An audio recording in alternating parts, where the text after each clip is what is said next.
យើងនឹងបំពេញបំណងរបស់ឯងប៉ុន្តែចូលចងចាំថា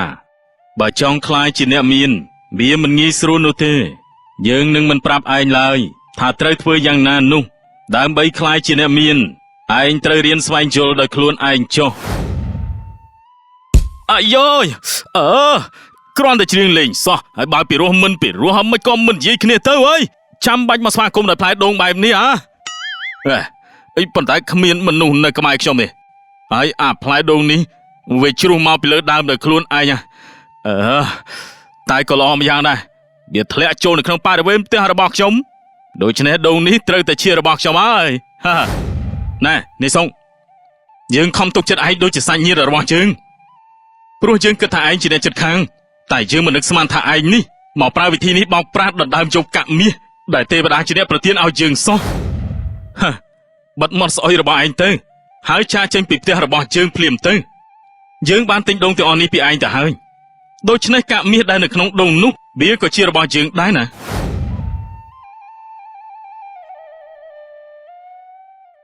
កាលដាំឡើយមានបរិសុទ្ធពីរនាក់សង់ផ្ទះក្បែរគ្នានៅចុងភូមិដាច់ស្រយាលពីគេបរិសុទ្ធទី1មានឈ្មោះថានេដាំឯបរិសុទ្ធទី2មានឈ្មោះថានេសុក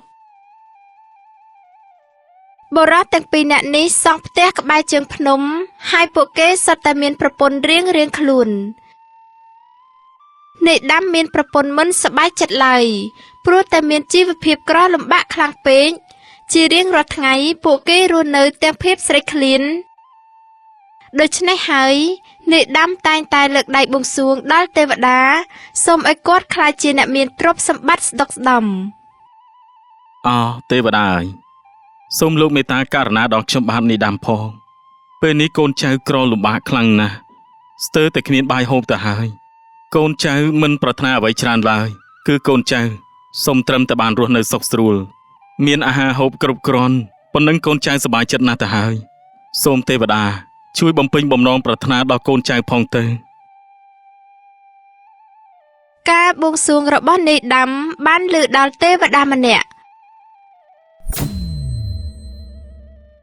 ទេវតារូបនោះក៏និមិត្តខ្លួនចេញមកហើយនិយាយទៅកាន់នេដាំថាបរោះកំសត់អើយទេវតាប្រហែលជាលោកស្ដាប់ឮការបួងសួងរបស់ខ្ញុំហើយមើលទៅពិតណាស់ឆាំនិយាយពីបំណងប្រាថ្នារបស់ឯងមកថាឯងចង់បានអ្វីឲ្យប្រកបទៅទេវតាអើយខ្ញុំចង់ខ្លាយជាអ្នកមានយើងនឹងបំពេញបំណងរបស់ឯងប៉ុន្តែចូលចងចាំថាបើចង់ខ្លាយជាអ្នកមានវាមិនងាយស្រួលនោះទេយើងនឹងមិនប្រាប់ឯងឡើយថាត្រូវធ្វើយ៉ាងណានោះដើម្បីខ្លាយជាអ្នកមានឯងត្រូវរៀនស្វែងយល់ដោយខ្លួនឯងចុះនិយាយហើយទេវតារូបនោះក៏និមិត្តខ្លួនទៅវិញបាត់ទៅថាម៉េចនេះខ្ញុំត្រូវស្វែងយល់ដោយខ្លួនឯងអញ្ចឹងហ៎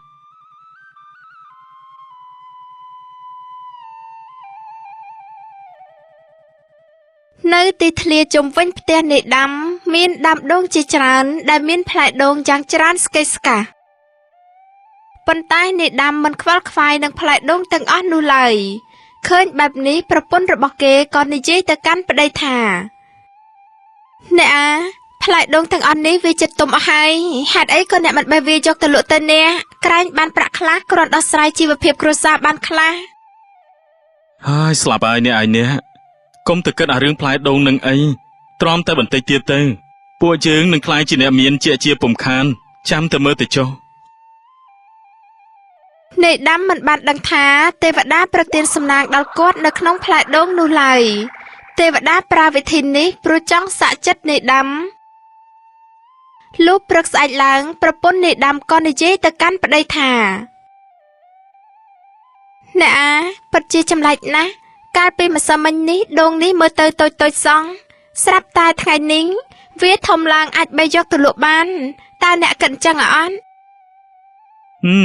មែនហើយអ្នកដូងទាំងនោះគឺផ្លាស់រូបរាងពិតមែន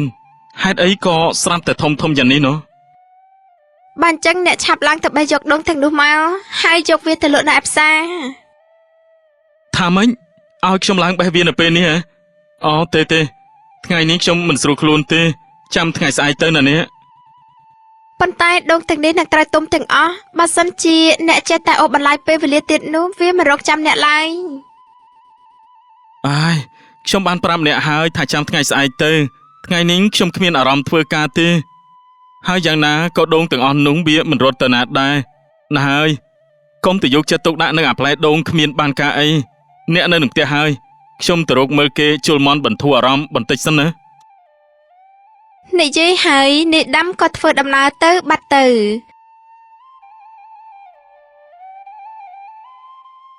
រីឯប្រពន្ធវិញក៏ចូលក្នុងផ្ទះដើម្បីធ្វើអាហារទុកឲ្យប្តីហូប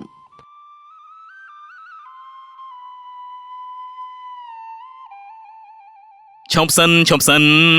ថាឲ្យឈប់សិនអូយមើលស្រីល្ងងគួរឲ្យចង់តែសើចទេមើលប្រវត្តិនេះណាវាមានគូស្នេហ៍ប្លែកតែស្រីនេះកំព្រា កំពុងតែច្រៀងសប្បាយស្រាប់តែផ្លែដូងនាយដាំធ្លាក់ចំក្បាលនាយសុក អាយយ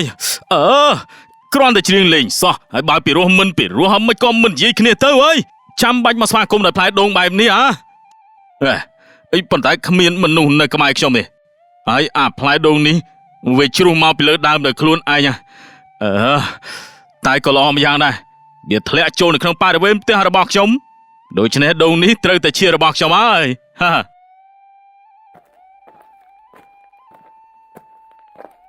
អ្នកអាហើយចុះអ្នកបានដូងនេះមកពីណា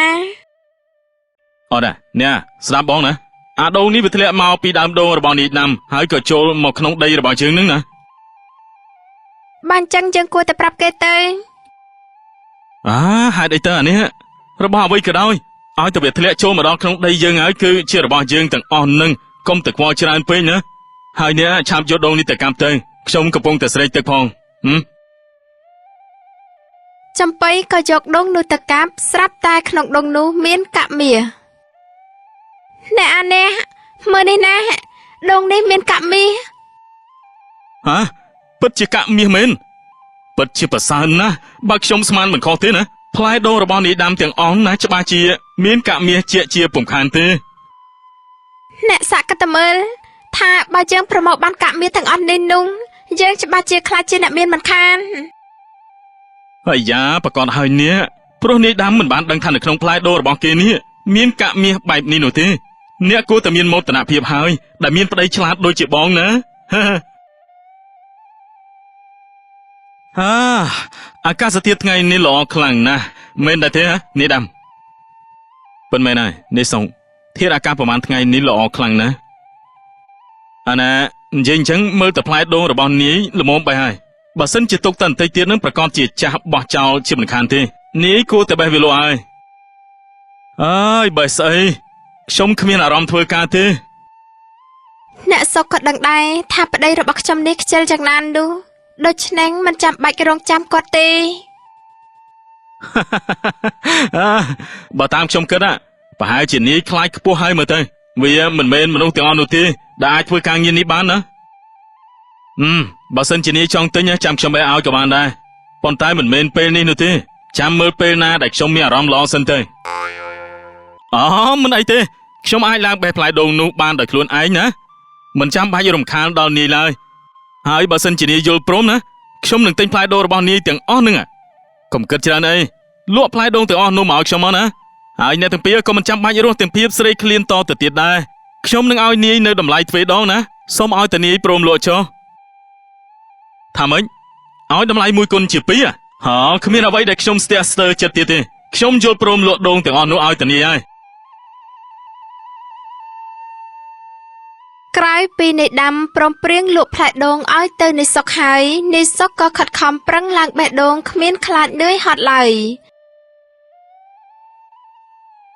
ហើយគ្រប់ផ្លែដូងសុទ្ធតែមានកាក់មាសទាំងអស់មិនយូរប៉ុន្មាននាយសុកនិងប្រពន្ធក៏ក្លាយជាអ្នកមានស្តុកស្តម្ភពួកគេបានសង់ភូមិគ្រឹះយ៉ាងធំស្កឹមស្កៃ អ្នកអានេះខ្ញុំពិតជាឆ្ងល់ណាស់ថាហេតុអីបានជានាយសុកនិងប្រពន្ធរបស់គាត់ខ្លាចជាអ្នកមានលឿនរហ័សបែបនេះ វាហាក់បីដូចជាពួកគេនឹងទទួលបានមាសប្រាក់ដែលធ្លាក់មកពីលើមេឃអញ្ចឹង ហើយអ្នកគិតច្រើនពេកហើយគឺមកពីពួកគេខិតខំធ្វើការនឹងណាកុំទៅចំណែនពួកគេអី ខ្ញុំមិនចំណានគេទេអ្នកខ្ញុំគ្រាន់តែឆ្ងល់ថាពួកគេធ្វើការងារអ្វីទើបបានជាមានរហ័សបែបនេះខ្ញុំដូចជាមិនដែលឃើញពួកគេធ្វើការងារអ្វីក្រៅពីទិញដូងយើងទេខ្ញុំគិតថាពួកគេប្រកាសជាមានអ្វីលាក់បាំងនឹងយើងចាក់ជាមិនខានទេតើអ្នកគិតដូចខ្ញុំដែរទេ មើលណាពេលដែលលឺអ្នកនិយាយអញ្ចឹងខ្ញុំក៏សង្ស័យដែរយើងគួរតែទៅលួចមើលពួកគេទៅដឹងការពិតណា នៃដាំក៏នាំប្រពន្ធទៅផ្ទះនៃសុកភ្លាម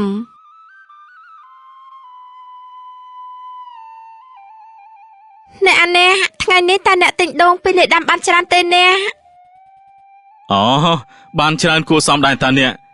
កុំតែខ្ញុំអស់កម្លាំងទេម្ល៉េះខ្ញុំមកប្រមូលទិញដូងនេះដាំឲ្យអស់ពីដើមតែម្ដងណា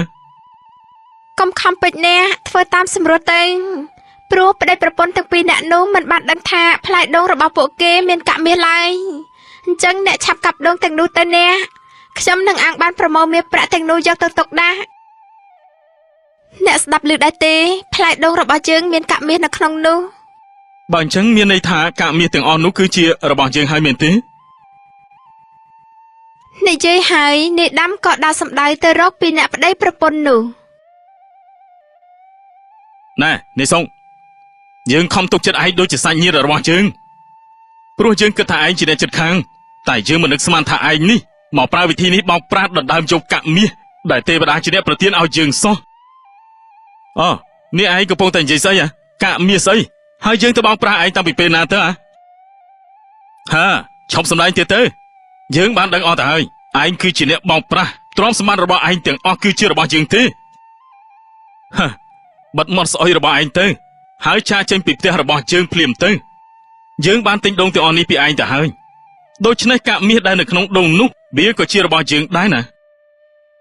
អត់ទេវាជារបស់យើងទេឆាប់ឲ្យកាក់មាសទាំងអស់នេះមកខ្ញុំវិញមក នាយដាំនិងនាយសុកក៏ប្រតេងប្រទង់គ្នាដើម្បីដណ្ដើមយកក្អមកាក់មាសនោះភ្លាមនោះក៏មានទេវតាមួយនិមិត្តខ្លួនចេញមកហើយនិយាយទៅកាន់នាយដាំនិងនាយសុកថា បានហើយអ្នកទាំងពីរឈប់ដណ្ដើមគ្នាទៀតទៅនាយដាំយើងបានប្រាប់ឯងហើយថាបើឯងចង់ក្លាយជាអ្នកមានគឺវាមិនងាយស្រួលឡើយយើងប្រើវិធីមួយនេះគឺចង់ឲ្យឯងស្វែងរកសំណាងដោយខ្លួនឯងដោយសារតែឯងមានភាពខ្ជិលច្រអូសហួសហេតុពេកដូច្នេះហើយសំណាងរបស់ឯងក៏ត្រូវបាត់បង់ទៅវិញបែបនេះវាជាកំហុសរបស់ឯងនាយសុកក៏អញ្ចឹងដែរនាយក៏ដឹងដូចគ្នាថាផ្លែដូងរបស់នាយដាំមានកាក់មាសនៅក្នុងនោះតែនាយនៅតែមានចិត្តលោភលន់ចង់បានកាក់មាសទាំងអស់មកធ្វើជាទ្រព្យសម្បត្តិរបស់ខ្លួនតែម្នាក់ឯងចូលអ្នកទាំងពីរភ្ញាក់រលឹកឡើងទៅ ពេលនិយាយចប់ទេវតារូបនោះក៏និមិត្តខ្លួនបាត់មួយរំពេច ឲ្យខ្ញុំសុំទោសផងចុះខ្ញុំមិនគួរណាមានចិត្តលោភលន់ចង់បានកាក់មាសទាំងអស់នេះទាំងដឹងថាវាមិនមែនជារបស់ខ្ញុំហើយភាពលោភលន់និងភាពអាត្មានិយមរបស់ខ្ញុំនេះវាធ្វើឲ្យខ្ញុំស្ទើរតែប្រព្រឹត្តអំពើមិនគប្បីទៅលើនាយទៅហើយណាអញ្ចឹងពេលនេះខ្ញុំដឹងខុសហើយខ្ញុំនឹងបកគលកាក់មាសទាំងអស់នេះទៅឲ្យនាយវិញចុះខ្ញុំក៏មានចំណែកខុសដែរដែលខ្ញុំប្រើពាក្យសម្ដីនឹងកាយវិការមិនសមរម្យទៅលើនាយដោយសារតែខ្ញុំខ្ជិលច្រអូសខ្លាំងពេកមិនគិតខិតខំប្រឹងប្រែងធ្វើការងារអ្វីឡើយមួយថ្ងៃគិតតែពីដេករងចាំសំណាងពេលនេះខ្ញុំភ្ញាក់រលឹកហើយធីតាអូនចាប់ពីថ្ងៃនេះតទៅបងនឹងខិតខំប្រឹងប្រែងធ្វើការលែងហ៊ានខ្ជិលច្រអូសទៀតហើយណានេះសុខខ្ញុំនឹងចែកកាក់មាសទាំងនេះឲ្យទៅនាយពាក់កណ្ដាលម្នាក់ព្រោះកាក់មាសទាំងអស់នេះវាក៏ជារបស់នាយដែរណា ក្រោយពីបរិសទាំងពីរនាក់នេះទទួលបានមេរៀននេះហើយពួកគេក៏កែប្រែធ្វើជាមនុស្សល្អហើយខំប្រឹងប្រែងធ្វើការបង្កបង្កើនផលគ្មានខ្លាចនឿយហត់ឡើយចាប់ពីពេលនោះមកគ្រួសារទាំងពីរនេះក៏រស់នៅយ៉ាងសុខសាន្តតរៀងមក